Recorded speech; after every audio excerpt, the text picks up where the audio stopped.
ಆದಿತ್ಯನಾಥರಿಂದಲೇ BJP ಸರ್ವನಾಶವಾಗಿದೆ. Bulldozer ಬಾಬಾ ವಿರುದ್ಧವೇ ಸಿಡಿದದ್ದ ಶಾಸಕ. ಲೋಕಸಭಾ ಚುನಾವಣೆಯಲ್ಲಿ ಬಿಜೆಪಿಗೆ ಯುಪಿಯಲ್ಲಿ ಭಾರಿ ಹಿನ್ನಡೆಯಾಗಿದೆ. ಉತ್ತರ ಪ್ರದೇಶದಲ್ಲಿ ಹಿನ್ನಡೆಗೆ ಕಾರಣ ಯೋಗಿ ಆದಿತ್ಯನಾಥ್ ಅಂತೆ.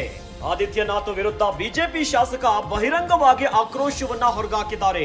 ಉತ್ತರ ಪ್ರದೇಶ ಬಿಜೆಪಿಯಲ್ಲಿ ಯಾವುದು ಸರಿ ಇಲ್ಲ. ಉತ್ತರ ಪ್ರದೇಶದಲ್ಲಿ ಬಿಜೆಪಿ ಸ್ಥಿತಿ ಬಹಳ ದುರ್ಬಲವಾಗಿದೆ. ಹೈಕಮಾಂಡ್ ರಾಜ್ಯದ ಬಗ್ಗೆ ಕೂಡಲೇ ಗಮನವನ್ನ ಹರಿಸಬೇಕಿರುವಂತ ಮಾತು ಕೇಳಿ ಬರ್ತಾ ಇದೆ. ಮೋದಿ ಅಮಿತ್ ಶಾ ಕೂಡಲೇ ಮಧ್ಯಪ್ರವೇಶಿಸಬೇಕು. ಇಲ್ಲವಾದ್ರೆ 2027ರಲ್ಲಿ ರಾಜ್ಯದಲ್ಲಿ ಪಕ್ಷ ಅಧಿಕಾರ ಹಿಡಿಯಲ್ಲ. ಬಿಜೆಪಿ ಶಾಸಕ ರಮೇಶ್ ಚಂದ್ರ ಮಿಶ್ರಾ ಸ್ಫೋಟಕ ಹೇಳಿಕೆಯನ್ನ ಕೊಟ್ಟಿದ್ದಾರೆ.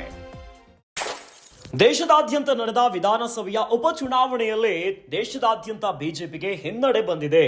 ಇನ್ನು ಈಗ ಯುಪಿಯಲ್ಲಿ ಭಾರಿ ಸದ್ದ ಆಗ್ತಾ ಇದೆ. ಯಾವ ವಿಚಾರವಾಗಿ? ಯುಪಿ ಲೋಕಸಭಾ ಚುನಾವಣೆಯಲ್ಲಿ ಬಿಜೆಪಿಗೆ ಭಾರಿ ಹಿನ್ನಡೆಯಾದ ಕಾರಣ, ಇವೆಲ್ಲದಕ್ಕೂ ಕಾರಣ ಯಾರು ಅಂತಂದ್ರೆ ಯೋಗಿ ಆದಿತ್ಯನಾಥ್ನಿಂದಲೇ ಬಿಜೆಪಿ ಸರ್ವನಾಶವಾಗ್ತಾ ಇದೆ. ಬುಲ್ಡೋಜರ್ ಬಾಬಾ ವಿರುದ್ಧವೇ ಸಿಡಿದೆದ್ದು ಬಿಟ್ಟಿದ್ದಾರೆ ಶಾಸಕ. ಉತ್ತರ ಪ್ರದೇಶದಲ್ಲಿ ಹಿನ್ನಡೆಗೆ ಕಾರಣ ಯಾರು? ಯೋಗಿ ಆದಿತ್ಯನಾಥ್ ಅಂತ ಹೇಳಿಕೆಯನ್ನ ಕೊಟ್ಟಿದ್ದಾರೆ. ಆದಿತ್ಯನಾಥ್ ವಿರುದ್ಧ ಬಿಜೆಪಿ ಶಾಸಕ ಬಹಿರಂಗವಾಗಿ ಆಕ್ರೋಶವನ್ನ ಹೊರಗಾಕಿದ್ದಾರೆ.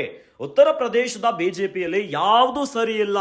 ಉತ್ತರ ಪ್ರದೇಶದಲ್ಲಿ ಬಿಜೆಪಿ ಸ್ಥಿತಿ ಬಹಳ ದುರ್ಬಲವಾಗಿದೆ ಅಂತ ಹೇಳಿಕೆಯನ್ನ ಕೊಟ್ಟಿದ್ದಾರೆ ಬಿಜೆಪಿಯ ಶಾಸಕ.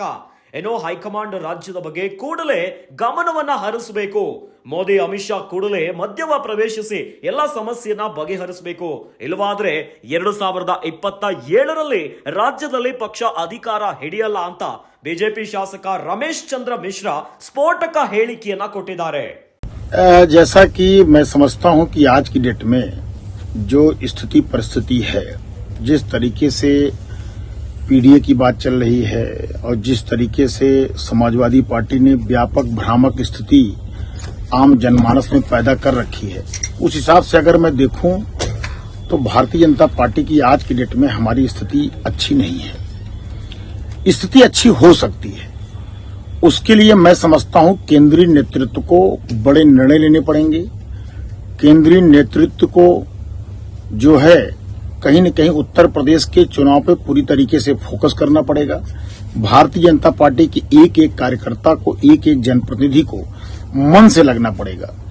तभी हम 27 में सरकार पुनः बना सकते हैं. नहीं तो आज की जो स्थिति है उस स्थिति के हिसाब से हमारी सरकार बहुत ही स्थिति खराब है. हमारी सरकार बनने की स्थिति आज के डेट में नहीं दिखाई पड़ रही है.